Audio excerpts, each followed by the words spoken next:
As I was going around the room, it looked like everybody got something within the same significant figure range that I did based on rounding.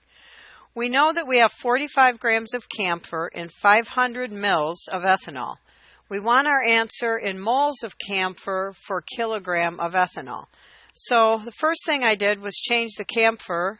First thing I did was change the milliliters of ethanol into grams using the density. 1 mil of ethanol is 0.785 grams. Then I changed my grams into kilograms. 1,000 grams is 1 kilogram. Then I changed my camphor into moles, and I got 0.758. Going around the room, I saw 0.759, 0.760. That's a normal variation we would expect with significant figures being used properly. And it really depends what periodic chart you used and what molar mass you ended up with. Sometimes you'll see slight variations in masses on periodic charts. So the next concentration unit that we're going to look at is parts per million. Parts per million is 1 part in a million. It's very similar to percent, 1 part per 100. So when we think of parts per million in everyday life, we would take the mass of the part divided by the total mass times 1 million, just like we would take that times 100 to get percent. But that's not what we usually do with it in chemistry. In everyday life, you're trying to figure out what part per million you have. For us, 1 in a million is usually mass per mass or mass per volume. So we think of it either as a milligram per liter. A milligram is a thousandth of a liter, right? And a microgram per milliliter, and those are parts per million. For us, those are equivalent to 1 in a million, and that's usually how we deal with it in chemistry. So we're going to look at a couple of examples where we are looking at an ion concentration, because that's what we typically work with.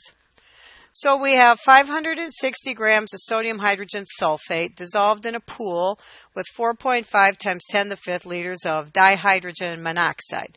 What's the sodium concentration in parts per million? Milligrams per liter. So first of all, when you read these problems, I want you to start getting a feel for the chemistry and what's going on. What kind of pool is this? Is this the little koi pond in my backyard? I don't really have one. No. What kind of pool is it? That's a lot of water, right? It's a swimming pool. Why would you put sodium hydrogen sulfate in a swimming pool? This is some compound you know of from Chem 111. What is it? What kind of compound is it? Sodium hydrogen sulfate. What kind of bonding is in this compound?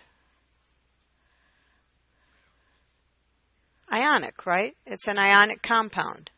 So why would we put a salt in a swimming pool?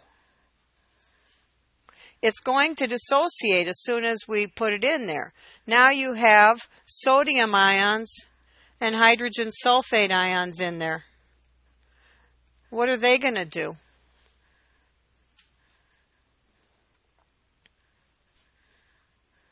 Keep it clean, sort of. Okay, this doesn't clean it. Okay, we usually put some kind of chlorine like hypochlorite in there to clean it. But what this does, think of this in terms of acid-base chemistry. What is this? It is an acid. It's also a base, right? It's the conjugate base of sulfuric acid. But because sulfuric acid is a strong acid, this has no basic behavior. So this is an acid.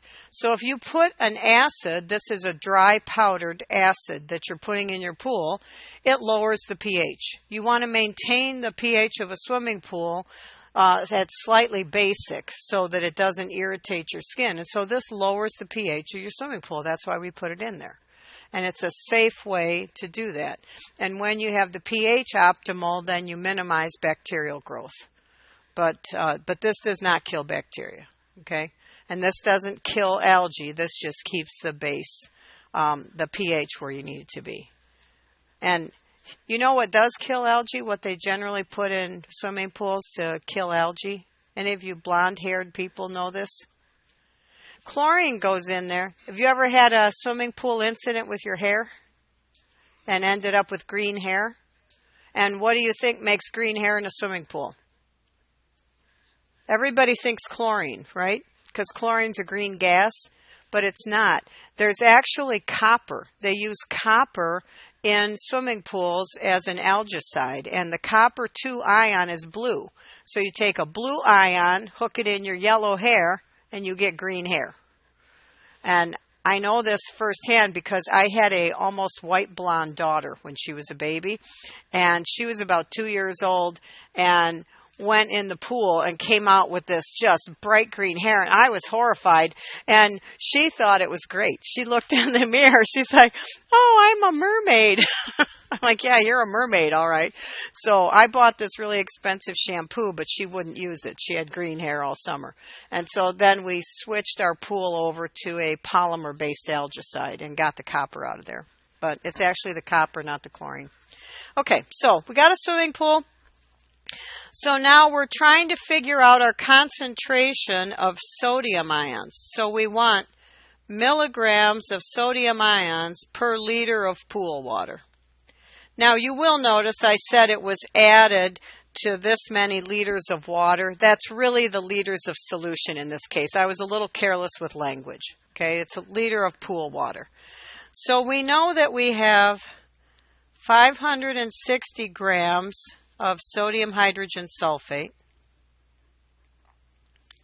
and that is dissolved in 4.5 times 10 to the 5th liters of pool water. I'll call it pool water so we know it's the solution and not pure water, because we're not doing a molality thing. So I have liters of pool water on the bottom. That's what I want. Now I need to somehow change grams of sodium hydrogen sulfate into milligrams of sodium ions. So when I first look at this, I say, well, I know that the molar mass of sodium hydrogen sulfate, I can figure this out, right? So I could say 120.1 grams of sodium hydrogen sulfate is 1 mole. How much sodium ion is in 1 mole of sodium hydrogen sulfate? 1, right? 1 mole. So I have 1 mole of sodium ion per 1 mole of sodium hydrogen sulfate. And my 1 mole of sodium ions has a mass of 22.989 grams of sodium ion. So now I'm getting close. I have grams and I need milligrams. So I know that 1 gram is 1,000 milligrams.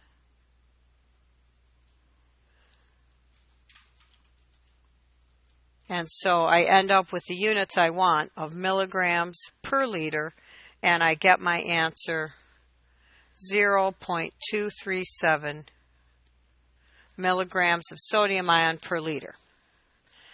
Now, when you look at this, I don't know if any of you see this, but I sort of took a shortcut when I was just scribbling out my notes. When I looked at this, I have 1 mole of sodium hydrogen sulfate, 1 mole here, a mole of sodium, mole of sodium. How many of you at this point in Chem 112 could get your periodic chart and just say there's 22.989 grams of sodium per 120 grams? Could you leave out all this mole stuff and just look at the mass ratios? Because I was able to do that, and I don't know if you're ready to do that, to just say, yeah, 1 sodium is 23 grams and 120 grams of this. And could any of you say the gram to gram ratio is the same as the milligram to milligram, so you could leave this out and you could just go from here to 22 milligrams per 120 milligrams? Sometimes as you've worked a lot of these, you might feel comfortable doing that in the future. But in the meantime, this will always get you there to change grams to moles, moles of compound to moles of ion, and then moles of ion to grams and grams to milligrams. So there are some shortcuts you can take when you get more familiar with this. Okay, let's go ahead and have you do this next one on the big boards with your groups.